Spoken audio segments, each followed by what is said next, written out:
시장에 탐내는 주식을 찾아서 여러분의 2시를 채워드리겠습니다. 탐나는 주식 2PM입니다. 오늘로 저희 머니투데이 방송이 정확하게 개국한 지 10주년이 됐습니다. 개국 10주년을 맞아서 시대의 리더 10명으로부터 대한민국의 미래 전망을 들어보는 연속기획 더 인터뷰 10시간이 준비되어 있는데요. 오늘 저희 시간에는 자유한국당 김용태 사무총장을 스튜디오에 직접 모시고 일자리와 부동산 그리고 4차 산업혁명 등 대한민국이 처한 냉혹한 경제 현실 그리고 대한민국이 풀어나가야 할 과제는 무엇인지 이런 이야기를 들어보도록 하겠습니다. 또 독립리서치 아름의 최성환 대표는요. 해상용 위성통신 시스템의 세대 교체가 지속되고 있는 가운데 매년 사상 최대의 영업 실적을 기록할 것으로 전망되는 기업이 있어서 소개해준다고 하니까요. 이 내용까지 꼭 챙겨가시길 바라겠습니다. 탐나는 주식 2PM 지금 출발하겠습니다.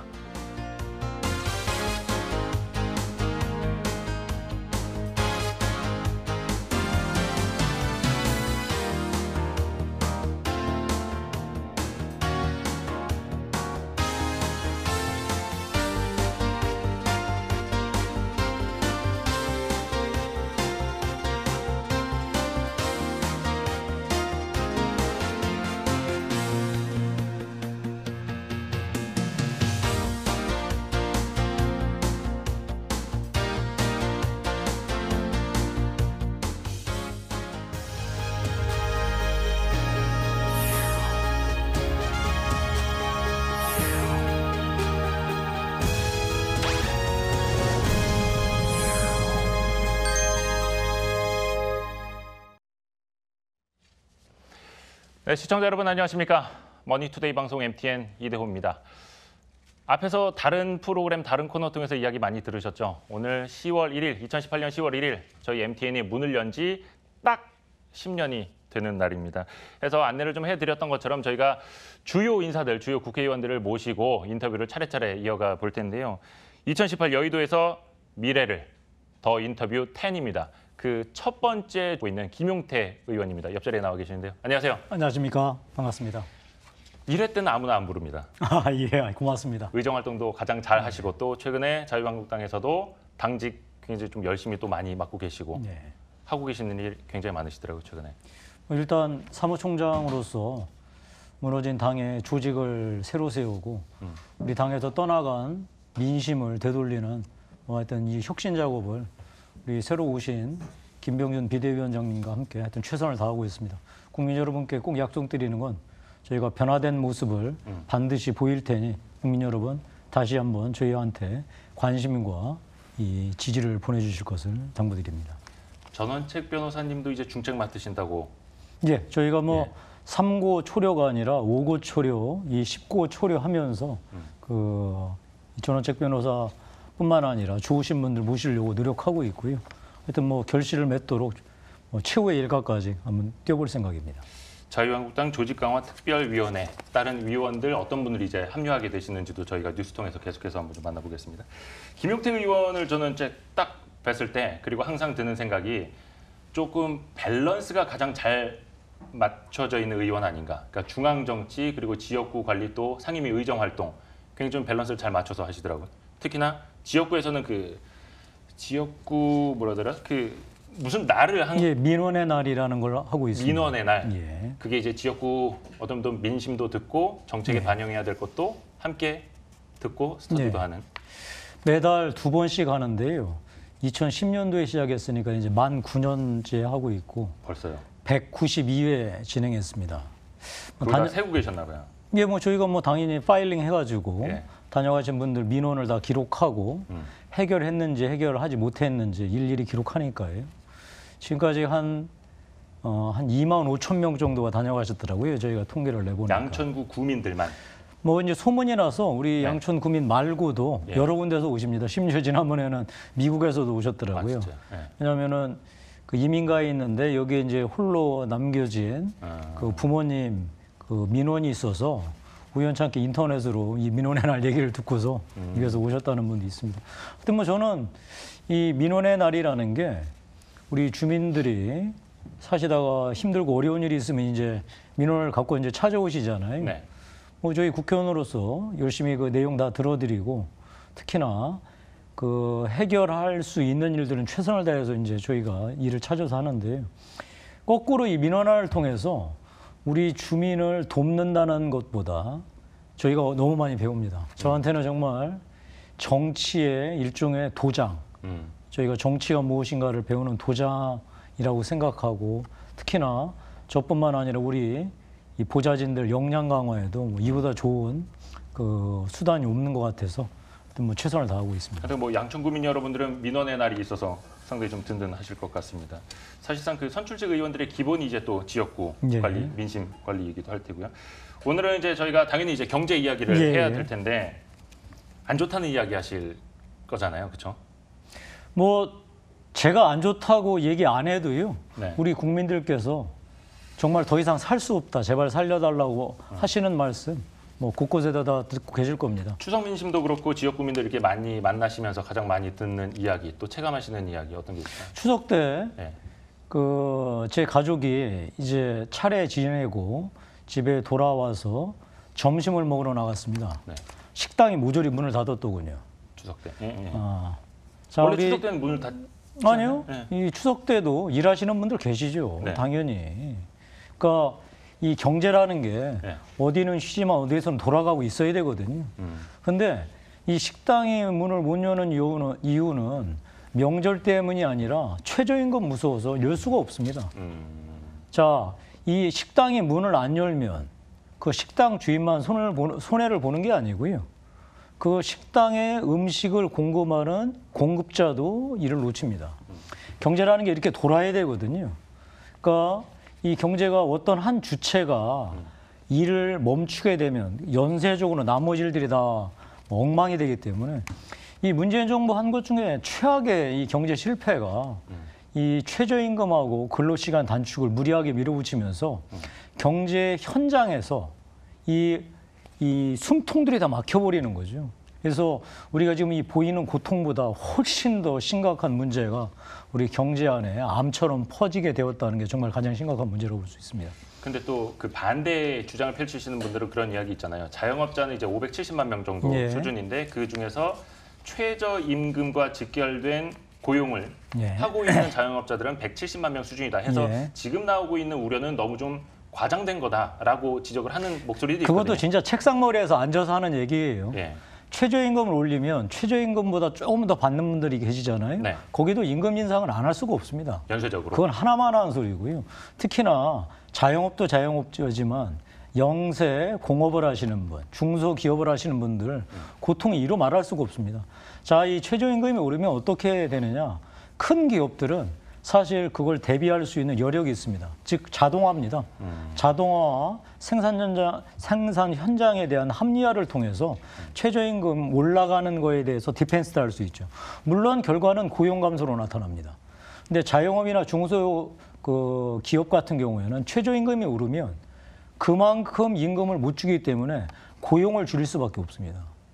이 고용을 줄이면 그 사람들이 어디 가서 먹고 살아요? 특히나 그 중소기업은 본인들이 매출이 줄기 때문에 회사 규모가 주는 겁니다. 자, 이렇게 회사 규모가 줄면 그 회사에 납품하는 공급자도 매출이 줄고요. 이래서 경제가 전반적으로 계속해서 축소, 침체하는 겁니다. 우리 스스로 제가 뭐 이 데이터 네. 안 읽어도 됩니다. 얼마 전 OECD에서 우리나라 경제 성장률 전망치를 3%에서 2.7%로 이제 낮추었는데 아마 이거보다 더 떨어질 겁니다.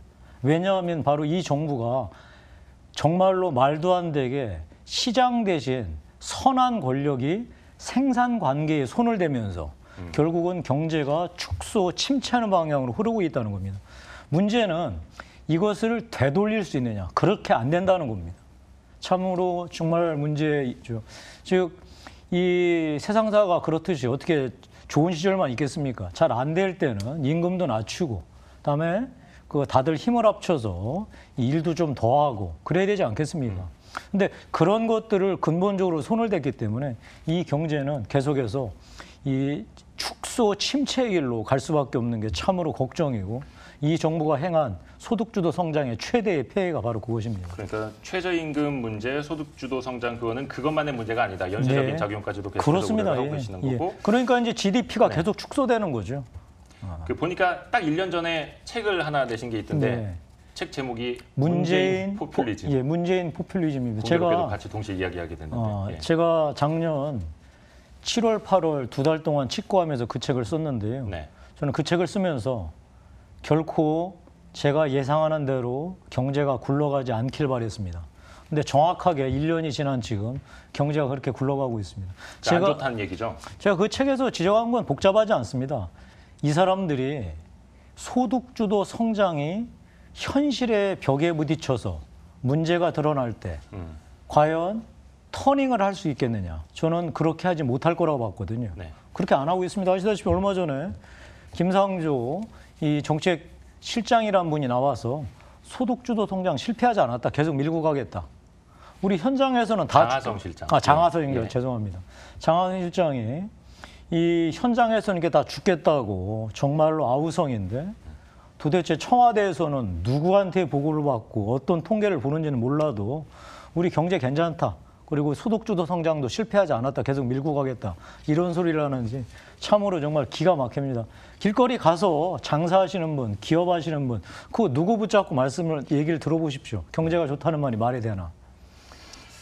중요한 건 대안입니다. 예. 뭐 비판도 중요합니다만 더 나아가서 당연히 이제 우리가 대안을 찾아야죠. 자유한국당에서 얼마 전에 그 김병준 비대위원장이 직접 이야기를 하셨던데 국민 성장론을 꺼내 들었습니다. 예. 이게 지금 이제 뭐 여당이라든지 정부가 하고 있는 거랑 어떤 측면에서 다른 건지 좀 내용을 좀 설명해 주신다면. 저희가 얘기하는 거는 한 번도 가보지 않았고 아무것도 증명되지 않은 길이 아닙니다. 제가 계속 주장하는 대로 문재인 정권이 지금 추진하고 있는 소득주도 성장은 아무도 가보지 않은 길이고 네. 아무것도 증명되지 않은 길입니다. 자, 우리가 가고자 하는 길은 역사적 경험에서 확인하였고 현재 세계적 추세에서 확인하였고 구체적 사실에 입각한 소위 경제 성장론입니다. 근데 이 일이 우리만 주장하는 게 아니라 전 세계가 다 하고 있습니다. 즉 세계 경제가 이미 글로벌화돼서 네. 각 나라가 처한 국가적 현실은 크게 다르지 않습니다. 그리고 그 처한 문제를 해결하는 해법도 크게 다르지 않습니다. 저희가 하는 게 독일의 하르츠 개혁, 프랑스의 마크롱 개혁, 그다음에 영국에서 했던 제3의 길과 크게 다르지 않습니다. 가장 중요한 건 시장 경제를 굳건히 하는 겁니다. 시장이 일부 실패할 수도, 시장이 일부 무언가 공정하게 돌아가지 않을 때도 있겠지만 그래도 경제의 근간은 시장을 믿고서 시장을 중심으로 돌아가게 하는 겁니다. 네. 다만 국가의 역할은 그 부족한 부분, 보충적 역할을 하는 겁니다. 그래서 최소한의, 저희 예. 국민 성장론의 가장 핵심은 시장 경제와 공정 배분입니다. 그리고 이 시장 경제를 하기 위해서는 결국 이 규제 개혁을 통해서 시장이 원활하게 돌아갈 수 있도록, 즉 국가가 해야 할 일과 하지 말아야 할 일을 분명하게 구분해서 국가가 하지 말아야 할 영역에서는 시장이 자유롭게 돌아가도록 하고 국민들이, 기업들이 마음껏 뛸 수 있게 하는 것. 그게 시장 경제고요. 하나는 공정 배분은 시장이 제대로 역할을 하지 못하는 부분. 특히 저희는 가장 중요하게 여기는 게 일자리 성장이고요.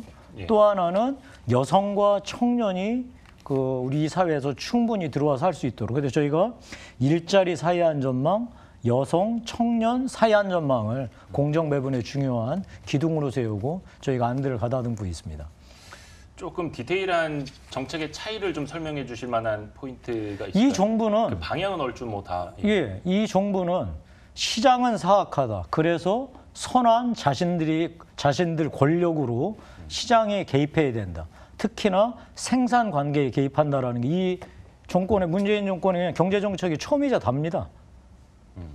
자, 그래서 저희가 참 황당한 게 이렇게 경제가 위축되니까 경기 부양을 하겠다고 국민 세금을 쓴다는 겁니다. 자, 그런데 국민 세금을 쓴다는 게요, 경제 성장에 전혀 도움이 안 됩니다. 왜냐하면 우리 대학교 1학년 때 배웠던 경제학 원론에서 정부가 쓰는 세금은 그냥 이전 소득입니다. 경제의 부가가치를 늘리는 소득이 아니거든요. 그걸 아무리 퍼부어봤자 사실 경제가 성장하는 데는 하등에 도움이 안 됩니다. 근데 시장을 풀어서 시장이 자유롭게 움직이도록, 즉 시장에서 가장 중요한 주체는 기업 아니겠습니까? 기업들이 뛸 수 있게 하면 기업들이 고용을 일으키고요, 투자를 하고 그 기업에 다시 공급하는 다른 1차 밴드, 2차 밴드가 고용을 늘리고 투자를 늘리고 그다음에 최종 소비자인 국민들께서는 고용돼서 월급을 받고 그 돈으로 다시 소비를 하고 이렇게 선순환돼야지 부가가치가 창출되면서 경제가 커지는 거거든요. 네. 그러니까 지금 이 정부는 경제의 최소한의 기본을 전혀 지키지 않고 완전히 반대로 가고 있기 때문에 저 기가 막히고 특히나 기업들이 일할 의욕을 완전히 꺾고 있지 않습니까? 이 사람들은 적폐청산이라는 이름으로 기업인들을 하는 이렇게 뭐 다들 잡아가고 겁주고 그러는데요. 자, 이렇게 되면 경제는 백날에도 살아날 수 없습니다. 왜냐하면 기업 입장에서는 기업의 최대의 리스크를 뭐라고 생각하냐면 물론 손실이라는 거겠죠. 근데 그거보다 더 중요한 게 불확실성이거든요. 그렇죠. 이 불확실성을 이렇게 확대 키우는 이 나라에서 어떻게 기업들이 투자 계획을 세우고 실제로 투자를 집행하겠습니까? 저는 이거에 대해서 근본적인 방향 전환을 우리 자유한국당이 국민 성장론 담론을 내놓으면서 정면으로 잘못됐다는 걸 비판하고 국민들한테 어떤 성장 정책이 올바른지에 대해서 심판받으려고 합니다. 판단을 이제 잘 하시겠고요, 국민들이. 국민 성장론의 그 핵심은 시장 경제와 공정 배분 이 두 가지다. 그렇습니다. 그리고 그 시장의 어떤 자율성을 더 인정을 해야 된다라는 취지로 이야기를 해주셨고요. 저희가 아무래도 주 시청층이 대부분 이제 직접 투자하시는 분들이 상당히 많아요. 뭐 코스피나 코스닥 이런 건 상당히 좀 지지부진하고 뭐 부동산이야 좀 별개 이야기입니다만 주식시장 그 미국 시장 보면은 상당히 좀 부러울 때가 많거든요. 사상 최고 뭐 다우나 나스닥이나 엎치락뒤치락하면서 사상 최고를 달려가고 있고 그들과 우리의 차이점은 뭐라고 보세요? 경제 어떤 뭐 체질적인 측면이라든지 아니 간단합니다. 우리 주식 투자자들이 가장 계산이 빠르고 현명하지요. 빠르죠. 자, 우리나라 기업에 투자할 만한 게 없는 겁니다. 성장 가능성이 잘 안 보이는 겁니다. 근데 기업들 입장에서는 자기들이 이렇게 투자를 해서 회사를 키우겠다라는 비전을 제시해야지 투자자들이 돈을 자기들한테 베팅을 하지 않겠습니까? 그런 전망을 낼 수가 없죠. 현재 기업 상태에서는. 복잡하지 않습니다. 시중에 부동자금은 넘쳐나는데 이 돈이 기업들한테 가지 않는, 즉 주식시장과 회사채 시장에 전혀 안 가고 있다는 거예요. 자, 그러니 그 돈이 어디로 흐르겠습니까? 자연히 부동산으로 가는 거죠. 네. 이 부동산을 계속 이 정부에서는 그냥 무조건 억누르는 거로 막을 수 있다고 생각하는데 절대로 시장 못 이깁니다. 부동산 대책은 복잡하지 않고요. 좋은 집, 살고 싶은 집을 공급 측면에서 늘려주는 거고요. 다음에 부동자금이 부동산 시장에만 머물지 않고 다른 데 가더라도 돈을 많이 벌 수 있다. 즉 주식시장과 회사채 시장으로 가면 돈을 많이 벌 수 있다라는 분명한 비전을 만들어줘야죠. 비전과 성장 이야기로 좀 넘어가 볼게요. 사실 어느 대담을 하건 어느 프로그램을 하건 요즘에 4차 산업혁명 단어가 빠지는 적이 없어요. 그러니까 위원장님께서도 사무총장님께서도 4차 산업 이야기를 좀 많이 하고 계시는 걸로 알고 있는데 포인트가 있다면 좀 어디에다 방점 제가 뭐 예를 하나 간단하게 들겠습니다. 얼마 전에 원자력 병원 관계자가 저를 찾아왔습니다. 거기 국립기관입니다. 통계청에 원자력 병원에서 치료받고 나간 분 중에 현재 생존하고 있는 분을 알고 싶다. 왜냐하면 자기들 어떤 치료를 받아서 얼마큼 생존했는지를 아는 게 중요하거든요. 근데 통계청에도 못 알려준다는 겁니다. 개인정보 보호 때문에. 규제 때문에. 자, 그런데 원자력 병원은 이런 것도 알고 싶습니다. 원자력 병원에서 어떠한 치료를 받았다가 아산병원, 삼성병원, 즉 소위 개인 법인이 하는 이런 데서 어떤 치료를 어떻게 받았는지를 했다가 몇 년 생존했는지를 알고 싶은 겁니다. 마찬가지로 아산병원도 자기 병원을 거쳤다가 원자력 병원에 간 이런 환자들이 어떻게 됐는지.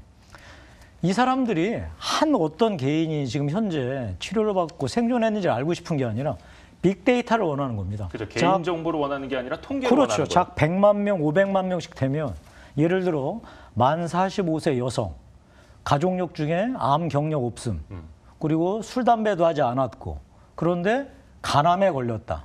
그러면 이런 것들이 정말로 통계적으로 얼마나 되는지를 수백만 명의 데이터를 우리가 하면 나오지 않습니까? 자, 여기에서 이런 데이터를 통해서 병원에서 뭘 하고자 하냐면 우리는 지금 누가 아프다고 가족 중에 하면 인터넷 보고 누구한테 물어본 다음에 명의 찾아서 거기 줄 서는 거 아닙니까? 근데 그게 아니라 이거 빅데이터를 관리하는 회사에서는 그런 암 환자들이 생겼다라고 하면은 바로 그걸 레코멘데이션을 하는 거죠. 자, 어느 병원에 어떤 치료가 요 지금 현재의 환자 45세 간암 가족력이 없는 요 환자에게 적합하다라고 레코멘데이션을 할 수 있죠. 그렇죠. 자, 여기에서 끝나는 게 아니고 이게 바로 이제 4차 산업혁명의 의료 정보를 통한 소위 이제 4차 산업혁명의 산업들이 만들어지는 겁니다. 여기에 우리 머니투데이 방송에서 하는 소위 이제 금융 관련한 회사들도 굉장히 관심이 많습니다. 많죠. 예. 무슨 말씀인 거 아니? 손해보험 회사 같은 데 있지 않습니까? 자, 가입을 할 때 만 45세 여성, 가족력이 없는 요 환자가 보험을 가입하려고 했을 때 이 사람이 간암에 걸릴 수 있는 확률이 어떻게 되는지 빅데이터로 본 다음에 오히려 이 사람들한테 페널티를 주는 방식이 아니라 인센티브를 줘서 오히려 줄여주겠다. 보험료를. 보험료를 낮출 수 그렇죠. 있는 방안이니까요. 그래서 본인들은 합리적으로 비즈니스를 하고 우리 소비자 입장에서는 자기 데이터에 맞춰서 빅데이터에 맞춰서 그러니까 자기한테 적합한 보험 상품을 그 선택할 수 있는 거죠. 여기서 벌어지는 이 그 시장이라는 게 이런 빅데이터 계산을 사람이 하는 게 아니고 AI 로봇이 하거든요. 자, 그럼 이걸 만들어내는 로봇 회사. 여기서 새롭게 만들어지는 레코멘데이션 컨설팅 회사.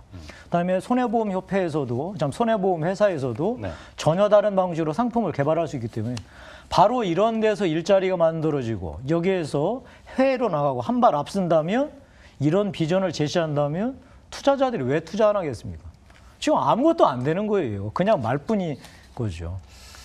규제 완화 이야기로 자연스럽게 넘어갈 수 네. 있을 것 같은데 얼마 전에 그 4차 산업혁명위원장 장병규 위원장 네. 뭐 1기가 이제 끝났고 2기까지 네. 계속해서 만든다고는 하는데 시장에서의 평가도 많이 나뉘더라고요. 네. 절반의 성공이라고 하는 사람들이 있고 절반 이상의 실패다라고 하는 사람들도 있고 규제 이야기로 좀 넘어가 보자면 네. 4차 산업혁명에서 방금 그 빅데이터 활용 측면에서도 이야기를 좀 네. 해주셨습니다만 다른 쪽 좀 대안 제시해 주실 만한 게 좀 있을까요? 자, 규제라는 게 한 번 만들어지면 참으로 없애기 어려운데요.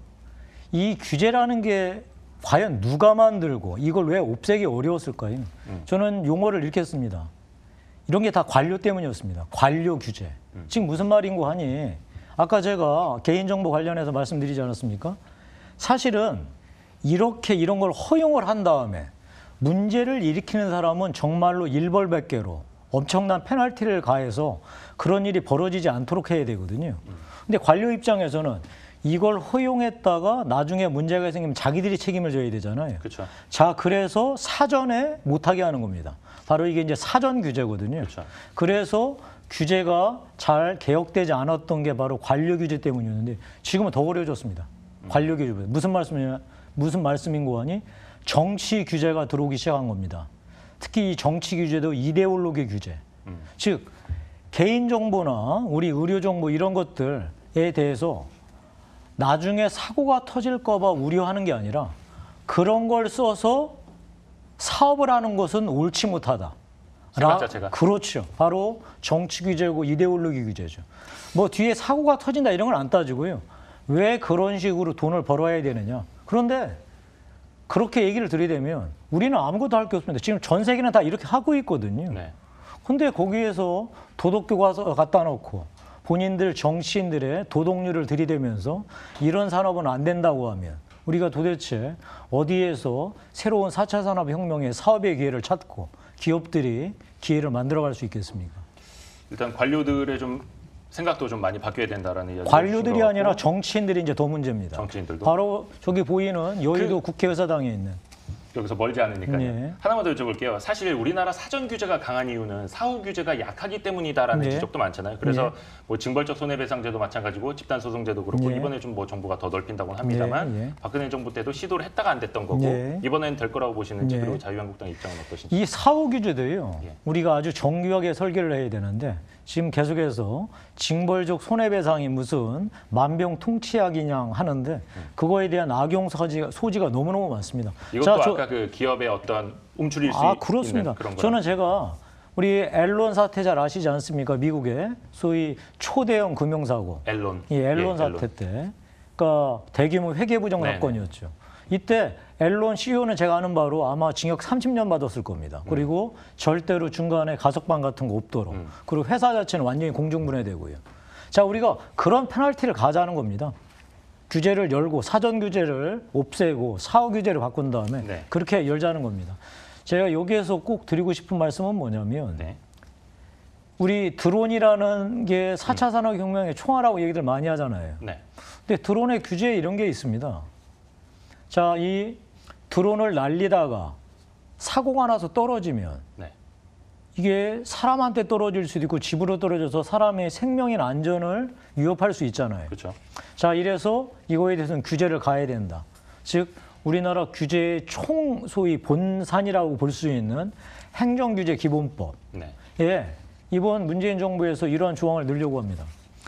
이 해당 중앙기관 기관장이 이러이러한 규제를 없애려고 했을 때 네. 그것이 국민의 생명, 안전, 환경에 영향을 미칠 수 있다라고 판단되면 네. 반드시 환경영향평가하고 환경영향대응보고서를 작성하라. 자, 그렇게 따져보면 우리나라 규제 중에 국민의 생명과 안전과 환경에 관계한다는 게 어디 있을까요? 그렇죠. 바로 국민의 생명과 안전과 환경이라는 게 이 사람들의 도덕률인 거예요. 자, 이건 국민들이 잘 알아서 하십니다. 기업들이 잘 알아서 합니다. 열고, 그 다음에 아까 문제가 생겼을 때 정말 강력한 페널티를 가해서 문제를 풀어야지요.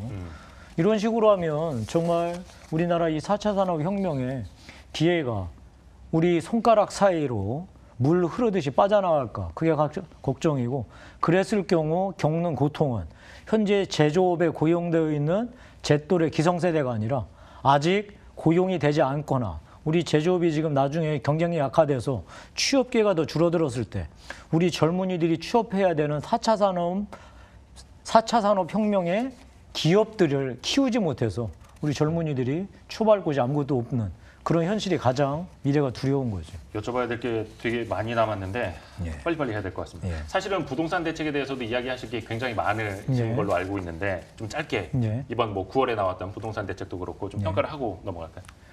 우리 국민들께서는 교통 좋고 학군 좋고 다음에 자기가 예전에 익숙한 곳에서 살고 싶어요. 그게 바로 재개발, 재건축이에요. 자, 그런데 그거는 그 재개발, 재건축 규제를 풀어서 실제로 시행을 하면 단계적으로 부동산 가격이 오르죠. 그렇죠. 그 오르는 게 무서워서 억누르잖아요. 그러면은 반드시 풍선 효과 때문에 더 오릅니다. 또 다른 곳은? 이 시장을 이길 수 있다라고 하는 이 오만한 이 자신들의 신념이 정말로 이 문제를 키우는 겁니다. 다음에 이들이 기껏해서 이제 공급 정책이 억누르는 정책 말고 수반돼야 된다는 걸 깨달아서 저희들이 공급 정책 문재인 정권이 내놓았잖아요. 자, 그 사람들은 거기에 그다지 매력을 못 느끼는 거예요. 그러니까 기존의 재개발, 재건축 지역은 이제 아예 거래가 안 되고 그다음에 이 새롭게 자기들이 공급하겠다는 그런 데에서는 매력이 안 느껴지니까 원래 살만하던 곳, 강남에 이런 데 그냥 이 천정부지로 솟는 거예요. 1, 2년 사이에 배로 오르고. 자, 이거에 대해서 이걸 계속 종부세를 매긴다, 뭐를 매긴다고 해서 페널티를 가한다고 집값이 안 오를까요? 천만의 말씀입니다. 이건 역사적 경험입니다. 페널티 이상으로. 그래서 언제나 아까 공급 정책과 소위 산업 정책, 이 부동산에 돈이 몰리는 것을 주식시장과 회사채 시장으로 뽑아낼 수 있는 출구를 여는 그게 바로 기업의 지금 목을 조르고 있는 이 정책을 버리고 그다음에 규제 개혁을 통해서 기업들이 투자할 수 있는 환경을 만들어내는 것. 마지막으로 그걸 하나 더 디테일하게 여쭤보려고 그랬어요. 이제 부동산 문제도 마찬가지고 4차 산업혁명 뭐 규제 이야기도 좀 해주셨습니다만 정무위 활동을 사실상 제일 오래 하셨잖아요. 자본시장 그만큼 잘 알고 그렇습니다. 계시고 자본시장을 활용해서 지금 뭐 4차 산업혁명과 관련된 문제라든지 부동산 관련된 문제라든지 좀 풀어낼 수 있는 좀 묘안이라고 질문을 드릴까요? 어떻게 할까요? 이미 답 다 나와 있습니다. 예. 여기에서 우리 전통적인 은행, 보험, 카드, 저축은행, 뭐 대부업, 뭐 금융투자업 이런 데 경계를 허물고요. 자유롭게 하되 가장 중요한 건 개인정보, 신용정보, 그다음에 망정보, 우리 인터넷에서 사용하는 망정보 이거에 대해서 소위 빅데이터를 활용할 수 있도록 이 그 비식별 개인정보를 즉각적으로 허용하는 정말 전면적으로 허용하는 정책이 필요하고요. 이렇게 된다면 우리 금융산업 내에서도 다양한 형태의 이 비즈니스 모델들이 이제 창출될 겁니다. 자, 예를 들어서 네. 시간이 될지 모르겠지만 우리 그 금융 투자 회사에서 그 P2P 업체한테 네. 자기들이 좋은 P2P 업체를 이제 선별해가지고 투자자한테 돈을 몰아서 P2P 업체에 투자를 합니다. 자, 이거에 대해서 지금 금융감독원은 제재하려고 합니다. 개인은 하지 못하도록. 그래서 제가 물어봤습니다. 왜 못하게 하느냐? 이게 문제가 생기면 금융감독원으로 수없이 많은 민원 들어온다. 그렇지, 민원이 들어온다는 거예요. 제일 무서운 게 민원이죠. 그런데 이런 식으로 가면 네. 아까 그래서 우리가 분명히 원칙을 세워야 될 게 투자에는 당연히 리스크가 따릅니다. 그리고 그거에 대한 책임을 소비자가 지는 거고요. 알고 하는 거죠. 당연하죠. 이게 자본시장의 가장 중요한 법칙인데 국가가 어린 백성들이라고 혹시 그 회사나 이런 데가 악용해서 소비자들한테 피해를 입힐 바 아예 막아놓잖아요. 자, 이런 식으로 하면 금융산업은 아무것도 못합니다. 그렇죠. 열었던 것도 맞게 되고. 그래서 저는 다른 것보다 제가 11년간 금융을 다루는 정무에 있으면서 늘 주장했던 게 뭐냐면 우리가 정말로 여기에서 중요한 벤처, 모험을 안 하면 어느 산업이 따라올 수 있겠느냐. 언제까지 대한민국 금융이 삼성현대 옛날 저렇게 제조업했던 회사들 돈 대주는 형태의 백업 역할만 하느냐. 우리 금융에서도 제2의 삼성전자, 제2의 현대자동차 나올 수 있다. 이 머리 좋은 사람들, 금융권을 우리 인재들 다 데리고 갔으면 여기서 산업 만들어내라. 그럼 산업을 만들고 기업을 키우려면 결국 아까 말씀드린 대로 그러니까 이 칸막이 영역을 허물고 그다음에 자유롭게 이 사람들이 이 비즈니스 모델을 만들 수 있도록 규제를 혁파하는 거 이외에는 방법이 없습니다. 그런데 저는 그렇게 하면 바로 여기서 기회가 생깁니다. 알겠습니다. 시간 관계상 저희가 김용태 사무총장과의 이야기 여기까지 나눠야 될 것 같고요. 앞으로도 좋은 정책 대안 같은 거 나오면 언제든지 손들어 주십시오. 알겠습니다. 고맙습니다. 자리 많이 마련을 해드리겠습니다. 자유한국당 김용태 사무총장과 함께 2018 여의도에서 미래를 더 인터뷰 10 첫 시간 함께했습니다. 나오셔서 고맙습니다. 예, 고맙습니다. 네.